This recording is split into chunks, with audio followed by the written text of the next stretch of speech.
안녕하세요. 로우 코드하는 남자 로코남입니다. 오늘은 전표 관리 앱 제작의 두 번째 시간인데요. 지난 시간에 전표를 작성하는 기능을 구현해 봤다면 이번 시간엔 전표를 승인하는 기능을 구현해 보도록 하겠습니다. 그리고 마지막으로 앱을 깔끔하게 디자인해 보도록 하겠습니다. 그럼 바로 강의 시작하겠습니다.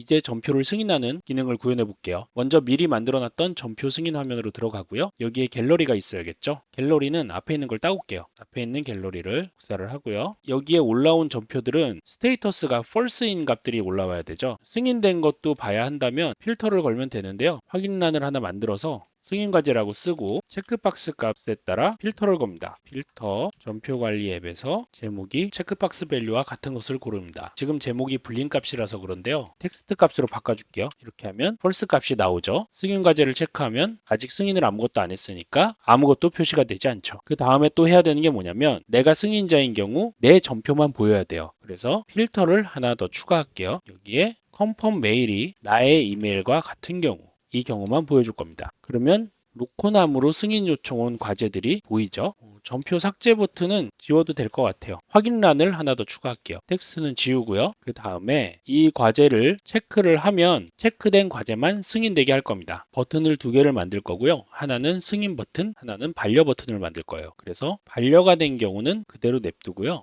승인 버튼을 누르면 전표의 스테이터스 값이 true가 되게 할 거예요. 지금 이 앱 같은 경우는 전표가 올라오고 전표가 100% 승인이 되는 프로세스예요. 근데 팀장들한테 전표가 올라갈 때 종이로 매일 올라오다 보니까 이게 업무에 버퍼가 걸려서 앱으로 대체하는 건이거든요. 그래서 경우의 수가 두 가지예요. 전표를 작성하는 거 그리고 승인하는 거 두 가지밖에 없기 때문에 true, false로 구현이 가능해요. 근데 만약에 많은 경우에는 스테이터스 관리를 해야 될 수도 있어요. 예를 들어서 작성 중, 승인 요청, 승인 완료 이렇게 3단계로 진행이 될 수도 있거든요. 그런 경우는 어떻게 하냐면 새 전표를 작성할 때 스테이터스 값을 작성 중이라고 표시를 하고 버튼을 하나 더 만들어서 이 버튼을 누르면 승인 요청이라고 저장되게 합니다. 그리고 승인 화면에서는 제목이 승인 요청인 값만 보여주면 되겠죠. 승인자가 승인을 하면 스테이터스 값이 승인 완료로 바뀌는 거죠. 이런 식으로 관리를 할 수도 있어요. 우선 저는 실무에서 사용하는 앱이기 때문에 트루 펄스로만 관리를 하도록 하겠습니다.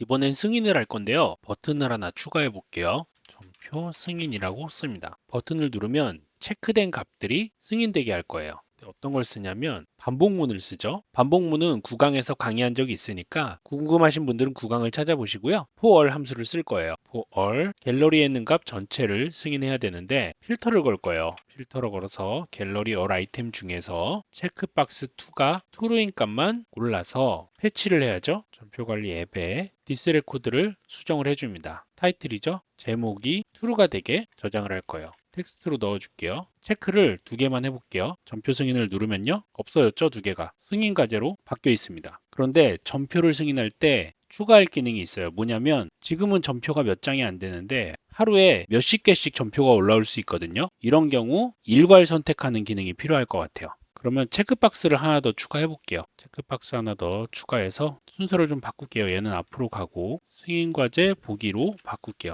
헷갈리니까 여기에는 일괄 선택이라고 씁니다. 그리고 체크박스 3 값을 체크박스 2 값에 디폴트로 넣어요. 디폴트로 넣으면 일괄 선택을 클릭하면 다 클릭이 되고요. 해제하면 해제가 되겠죠. 그렇게 해서 일괄 선택을 누르고 전표 승인을 누르면 다 승인이 돼서 승인 과제에 보이게 됩니다. 다음은 승인 요청 알림인데요. 작성자가 전표를 작성을 하면 승인자에게 승인 요청 메일이 가야겠죠. 그 기능을 구현해 보도록 하겠습니다. 에딧으로 들어가셔서 새 전표 작성에 들어갈게요. 그리고 저장 버튼을 클릭하고요.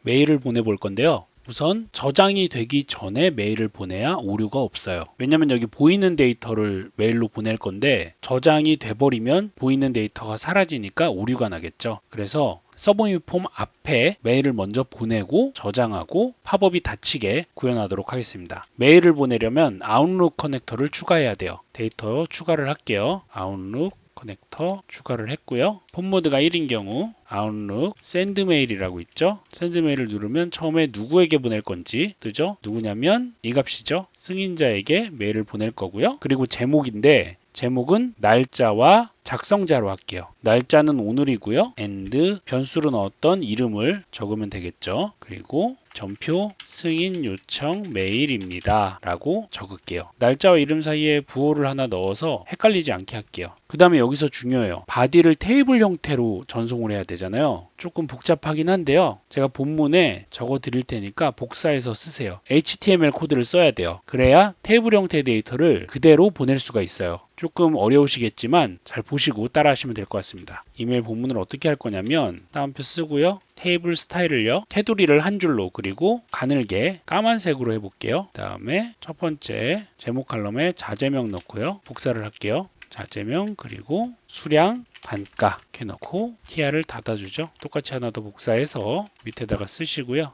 테이블을 닫아주면 되죠. 그리고 가로를 닫으면 오류가 없어지죠. 일단 이게 제대로 작동하는지 한번 복사를 해서 볼게요. 어떻게 보냐면 삽입에 표시해 보시면 HTML 텍스트라고 있어요. 추가를 해서 헷갈리니까 배경 넣을게요. 배경 넣고 아까 복사한 텍스트를 그대로 붙여 넣어 봅니다. 그러면 이렇게 테이블 형태로 데이터가 들어갔죠. 여기서 편집을 할게요. 보면서 할 수 있게. 두 번째 어떤 걸 쓸 거냐면 콩캣 함수를 쓸 거예요. 그래서 이 갤러리에 있는 값들을 그대로 가져올 겁니다. 지금 보시면 첫 줄은 우리가 제목줄로 쓸 거기 때문에 건드리지 않을 거예요. 두 번째 줄부터 쓸 건데 여기가 이제 두 번째 줄이거든요. 이 앞에서 끊어줄게요. 끊고 and concat 갤러리4의 all 아이템에 HTML 텍스트에는 다 따옴표와 and로 묶어줘야 돼요. 그래야 오류가 없습니다. 여기도 and로 묶고요. 다음에 end 묶어서 또 넣습니다. 그리고 이 사이에는 텍스트 인풋 점 텍스트 이렇게 넣고 여기도 마찬가지로 이거 복사를 할게요. 2-1, 2-2죠. 그 다음에 닫아주고요. end 테이블을 마감을 하면 비어 있는데 한번 눌러볼게요. 자재명 1, 수량 2개, 단가 1,500원 추가를 해서 좀 내려볼게요. 내리고 자재명 자재 2에 수량 5개, 단가 5,000원. 그러면 이런 식으로 데이터가 늘어날 때마다 표형식으로 표시가 되겠죠? 근데 글자가 너무 크죠? 이거까지만 수정을 할게요. HTML로 굉장히 많은 것들을 할 수 있긴 한데 이건 또 다른 영역이니까 간단하게 글자 크기만 줄여보도록 할게요. 첫 번째 칼럼에 타일 폰트 사이즈는 15 정도 하고요. 복사해서 아래쪽도 그대로 넣어볼게요. 그러면 글자가 줄었죠? 요거를 그대로 복사를 해서요. 지우고 메일 보낼 때 본문에다가 그대로 넣어줍니다. 그러면 이메일이 테이블 형태로 가겠죠? 테스트 해볼까요? 승인자 로코남으로 선택하고요. 저장 버튼 누르면요. 이메일이 왔죠? 본문 한번 열어볼게요. 지금 HTML 형태가 그대로 왔죠? 이게 한 가지 실수를 했는데 뭐냐면 다시 한번 해볼게요. HTML 형태로 보내야 되는데 일반 텍스트 형태로 보내서 그래요. 그러면 이메일을 보낼 때 is HTML 값을 true 값으로 바꿔줄게요. 그리고 다시 한번 보내볼게요. 다시 보내면 정상적으로 메일이 오는 걸 보실 수가 있습니다. 이제 메인 화면에서 디자인을 해볼게요. 전체적으로 심심하니까 카피라이트 하나 달아주고요. 아이콘도 하나 추가해 볼게요. 전표 모양과 비슷한 걸 한번 찾아볼게요. 이런 걸로 하나 해볼게요. 도형에 원 하나 추가할게요. 원 하나 추가해서 맨 뒤로 보내고요. 색깔을 바꿔볼게요. 색깔을 바꾸고 테두리도 하얀색으로 넣어볼까요? 얘도 하얀색으로 바꾸고요. 밑으로 좀 내리고 가운데 맞추고요. 글씨를 조금 더 크게 하고요. 30 왼쪽 여백 조금 더 주고 글씨 좀 줄이고 가늘게 할게요. 얘네들을 테두리 반지 이름을 50으로 해서 완전 동그랗게 만들고요. 하얀색으로 바꿔볼게요. 그리고 글씨는 마음에 드는 예쁜 색으로 해주시면 될 것 같아요. 이렇게 깔끔하게 정리가 됐죠? 다음 페이지 가볼게요. 여기서 아까 안 한 게 있는데요. 작성 화면 같은 경우는 내가 작성한 전표만 보여야겠죠? 그래서 필터 하나 걸고요. 리퀘스트 메일이 내 메일과 동일한 값만 보여줘라 하면 내가 작성한 전표만 보이겠죠? 정렬을 한번 할게요. 제목으로 정렬 한번 해볼게요. 그러면 false 값이 먼저 보이죠? 그리고 true 값은 나중에 보이고요. 배경 디자인을 똑같이 한번 해볼게요. 똑같이 맞추고요. 전표가 더 많이 보여야겠죠? 그리고 너무 답답하니까 조금 공간을 좀 둘게요. 삭제 버튼 밑에 놓을게요. 어차피 공간 남으니까 조금 더 공간을 여유 있게 쓸 수 있죠. 이렇게 되면 깔끔하게 정리가 됐죠. 그리고 각각 이제 구분을 좀 해야 되니까 테두리 다 없애고요. 이 안에 사각형 하나 넣을게요. 사각형 하나 넣어서 구분할 수 있게 밑에 넣고 높이를 1로 해서 제일 밑에다 놓고요. 흰색으로 해볼게요. 흰색으로 하면 좀 구분이 될 테니까 테두리도 흰색으로 해볼게요. 이쁘게. 글씨도 너무 크죠? 지금 글씨 조금 줄일게요. 그리고 세전표 작성은 조금 더 글씨를 작게 하고 테두리 반지름 아까처럼 동그랗게 만들어서 꼴이 20 정도로 색깔도 이쁘게 바꾸고요. 테두리도 필요하면 바꿔요. 전체적으로 지금 사이즈가 너무 크니까 줄일게요. 코모박스 A도 디자인을 좀 바꿔볼게요. 갈매기 수장색도 바꿀게요. 투명하게 갈매기 색깔을 다르게 한번 가볼게요. 테두리도 회색으로 한번 해볼게요. 밑에도 마찬가지고 다 회색으로 바꿀 거예요. 자재명은 좀 길 수 있으니까 여러 줄로 할게요. 컨펌메일 같은 경우는 없어도 돼요 이제. 그래서 숨길 거예요. 전표 내용도 숨겨도 되죠. 승인자만 있으면 돼요. 그러면 전체적으로 크기를 바꿔도 되겠죠. 그 다음 추가 버튼, 닫기 버튼을 모양을 바꿔봐도 좋을 것 같아요. 저장 버튼도 한번 바꿔볼까요? 근데 이제 뒤에 있는 것들이 좀 복잡하게 보이죠. 사각형을 하나 추가할 거예요. 그리고 사각형도 얘네들이랑 비지브를 동일하게 가죠. 다음에 앞에 보여야 되는 컨트롤들을 제일 앞으로 보내줘야죠. 갤러리도 맨 앞으로, 그리고 폼도 맨 앞으로 보내야죠. 그 다음에 흰색으로 그냥 할게요. 이렇게 하면 이제 앱이 깔끔하게 저장이 되겠죠. 닫기 누르고요. 새 전표 작성, 닫기. 여기도 좀 수정해야겠네요. 그 다음에 또 해야 되는 게 뭐냐면 앱 간 이동을 해야 되죠. 홈으로 가는 버튼, 그리고 승인으로 가는 버튼, 새 전표 작성으로 가는 버튼 이렇게 있어야 돼요. 버튼을 3개를 만들어 볼게요. 홈이라고 적고요. 작성, 승인 이렇게 3가지 버튼이 있어야 될 것 같아요. 제일 위로 올리고 동일하게 놓이게 만들고요. 맨 뒤로 보내야겠죠. 색깔이 다르게 나오죠. 사각형 하나 추가해서요. 똑같은 색으로 여기 입히셔도 깔끔해요. 이렇게 놓으시면 훨씬 깔끔해졌죠. 내비게이트를 걸어줘야죠. 내비게이트 메인으로 가게. 여기서는 작성은 필요 없으니까 그대로 지우고요. 이 2개만 바꿔가면서 쓸게요. 승인은 내비게이트 승인으로 이동하게 해야죠. 승인 버튼 눌러볼게요. 승인 화면이 왔죠? 여기도 마찬가지로 배경을 똑같이 맞추고요. 위에서 이걸 복사해 올게요. 이 도형을 그대로 복사해서 붙이고 홈은 그대로 냅두고 전표 작성이라고 수정을 하고요. 내비게이트 에딧으로 수정을 해야죠. 그러면 전표 작성 누르면 작성 화면으로 들어오게 되죠. 여기도 똑같이 한번 바꿔볼게요. 이번에는 흰색 배경에 까만색으로 한번 넣어봤어요. 이렇게 해서 디자인을 완성을 했습니다. 디자인은 여러분이 원하시는 방법으로 자유롭게 하시면 돼요. 이렇게 해서 앱 개발이 완료가 되었는데요. 하나 아쉬운 게 있어요. 전표를 요청을 하면 승인자가 굳이 앱에 들어가지 않더라도 승인할 수 있으면 좋겠어요.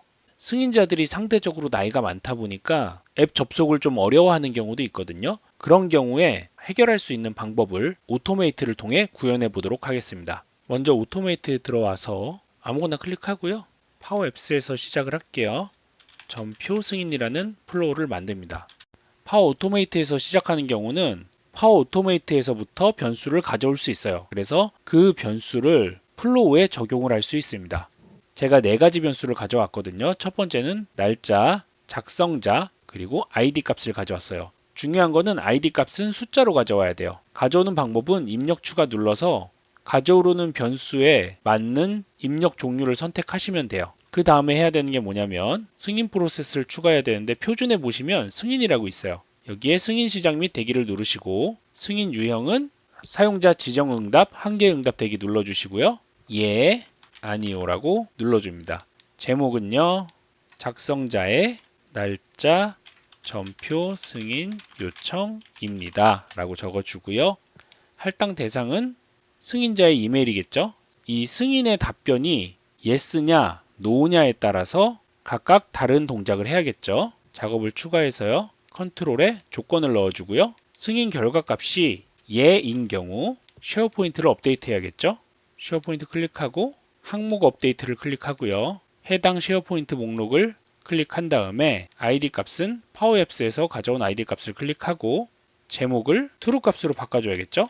이렇게 저장을 하면 파워 오토메이트는 준비가 끝났습니다. 이제 앱스로 가볼게요. 앱에 들어와서 먼저 좌측에 보시면 파워 오토메이트 아이콘이 있고요. 흐름 추가 눌러서 내가 만든 플로우 리스트 중 해당되는 플로우를 선택을 합니다.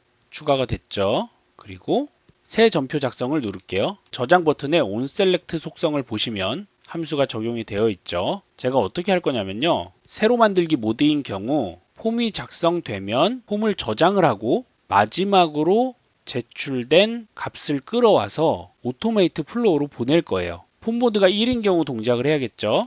폼 모드가 변경되기 전 그리고 폼이 저장된 이후에 함수를 적용을 할 겁니다. 만약 폼 모드가 1인 경우에 플로우 이름을 그대로 적어줄 거예요. 전표 승인.run이라고 하면 플로우가 실행이 되죠. 그러면 아까 오토메이트에서 변수로 지정된 값들이 순서대로 나와요. 텍스트 1, 2, 3, 넘버 이렇게 나오죠. 첫 번째는 날짜였죠. 텍스트 오늘 날짜죠. 날짜 지정해 주고요. 작성자는 이름으로 하고요. 승인자의 메일은 이 폼이 제출된 마지막 값을 가져올 거예요. 폼1의 라스트 서브 및 컨펌 메일 마찬가지로 아이디도 폼1의 라스트 서브 및 아이디 값으로 가져올 겁니다. 세미콜론으로 다음 수식을 진행을 하죠. 기존 전표를 다 지우고 테스트를 해볼게요. 새 전표 작성 들어가서 보시면 이메일이 두 개가 가요. 첫 번째 표 형식으로 제출된 이메일이 가고 두 번째는 오토메이트가 돌면서 이메일이 가요. 그렇죠? 지금 두 개가 왔죠? 들어가시면 이렇게 자재명이 표로 오고 오토메이트에서 전표 승인 요청이 와요. 그래서 이 전표를 승인을 누르면 볼게요. 지금 펄스 값인데요. 데이터를 리프레시 해볼게요. 그러면 true 값으로 바뀌죠. 지금 다운표가 들어가 있는데 이거 오토메이트에서 수정해 주시면 돼요. 텍스트라서 다운표로 들어가는 줄 알았는데 그냥 이렇게 바꿔주시면 됩니다. 이 방법 외에도 트리거를 바꾸는 방법도 있어요. 흐름 만들기를 가셔서 자동화된 클라우드 흐름 누른 다음에 쉐어포인트에 항목이 만들어지는 경우 만들기 연결을 해주고요. 작업을 추가해서 승인 시작 및 대기를 누르고요. 여기도 예, 아니오라고 작성을 하고 제목은 위에 쉐어포인트에서 만들어진 값이 그대로 나오니까 요청자, 날짜, 전표, 승인, 메일입니다. 라고 적고 할당 대상은 컨펌 이메일이겠죠. 승인자의 메일. 또 저장을 누르죠. 그리고 작업을 추가해서 조건을 걸어서 승인 결과가 예인 경우 똑같이 쉐어포인트 항목을 업데이트 해주면 되죠. id 값은 항목이 만들어진 id 값을 가져오면 되고 제목을 true 값으로 바꿔주면 되죠. 저장을 하고 새 전표 작성 눌러서 이 함수는 지울게요. 그러면 동작을 안 하겠죠. 동작을 안 하면 메일이 하나만 와야 되는데 지금 제가 플로우를 하나 더 걸었잖아요. 그래서 두 개가 올 거예요. 테스트 해볼게요. 저장을 누르면 두 번째 이메일이 도착했죠. 여기서 예 버튼을 누르면 데이터가 true 값으로 바뀌어요. 새로 고침 눌러볼게요. true 값으로 바뀌었죠. 이렇게 승인이 가능합니다. 두 가지 방법 중에 편하신 방법을 쓰면 좋고요. 후자를 추천드리는 이유는 굳이 변수를 걸고 넘기고 할 필요 없이 오토메이트해서 자동으로 돌기 때문에 이런 경우는 그게 더 적합하다라고 보여요. 그리고 동시에 여러 명이 접속하면 가장 마지막에 제출된 ID 값이 뭔지 판단을 하기 어렵기 때문에 새 항목이 만들어질 때 그 값을 가져와서 하는 게 더 정확하다라고 볼 수 있어요. 오늘은 이렇게 전표 승인하는 프로그램을 만들어 봤고요. 번외로 오토메이트를 통해서 이메일을 통해 바로 승인할 수 있는 기능을 구현해 봤습니다. 긴 강의 듣느라 고생 많으셨습니다. 감사합니다.